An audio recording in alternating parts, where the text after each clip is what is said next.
Shalom, salam sejahtera. Renungan malam seiman pada malam hari ini berjudul Kuasa Kasih Karunia. Bukankah kita telah mati bagi dosa? Bagaimana kita masih dapat hidup di dalamnya? Roma 6 ayat 2. Ini adalah satu pertanyaan yang penting untuk ditanyakan kepada diri kita masing-masing.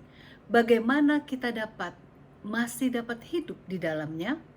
Dengan perkataan lain, bagaimana kita yang telah dibenarkan tetap mempunyai hidup yang tidak benar?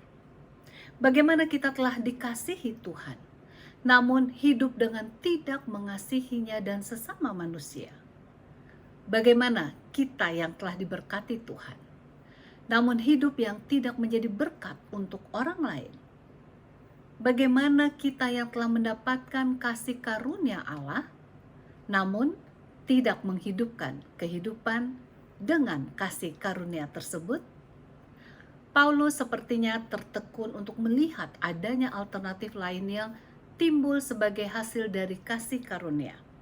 Bagaimana kasih karunia dapat menghasilkan sesuatu yang lain daripada kasih karunia? Apakah kita harus terus-menerus melakukan lebih banyak dosa supaya kita dapat terus mendapatkan kasih karunia? Marilah kita bayangkan seorang anak yang mengatakan, "Saya sengaja membiarkan kamar saya kotor agar orang dapat melihat bahwa pembantu saya adalah pegawai yang baik." Atau saya sengaja buat suatu kejahatan agar orang dapat melihat bahwa Allah kita adalah Allah yang siap untuk mengampuni dosaku.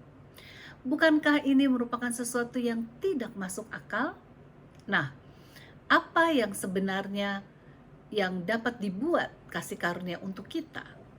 Paulus menyebut dalam Titus 2 ayat 11 dan 12 bahwa karena kasih karunia Allah yang menyelamatkan semua manusia sudah nyata.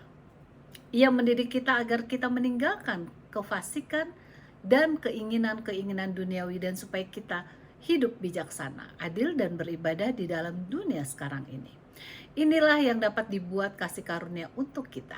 Jadi gantinya melakukan dosa, kita akan meninggalkan dosa dan hal keduniawian. Kita akan makin lama makin bijaksana dalam tindakan kita.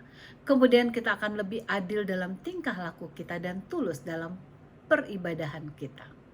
Sungguh ada kuasa dalam kasih karunia. Semoga kuasa kasih karunia itu akan nyata dalam kehidupan kita masing-masing, dengan makin menjauhkan dosa dan mempunyai kehidupan yang senantiasa memuliakan nama Tuhan. Kiranya Tuhan memberkati.